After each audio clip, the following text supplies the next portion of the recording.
Argentina से ताल्लुक रखने वाले फुटबॉल लेजेंड डियागो मैडोना की हैंड ऑफ गार्ड वाली शर्ट 9.3 मिलियन डॉलर में नीलाम हो गई। डियागो ने नीलाम होने वाली शर्ट 1986 के वर्ल्ड कप में इंग्लैंड के खिलाफ पहनी थी, जिसमें उन्होंने 2 यादगार गोल स्कोर किए थे।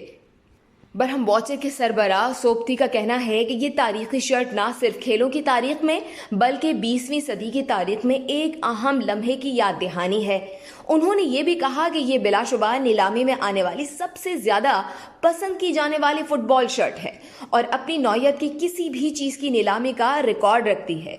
कुछ रोज कबल डियागो की बेटी ने दावा किया था कि नीलामी के लिए पेश की जाने वाली उनके वालिद की शर्ट जाली है। उन्होंने ये भी कहा था कि ये वो शर्ट नहीं जो मेरे वालिद ने अर्जेंटाइन की जानिब से 1986 के वर्ल्ड कप में इंग्लैंड के खिलाफ मुतनाज़े गोल हैंड ऑफ गोल के वक्त पहनी थी।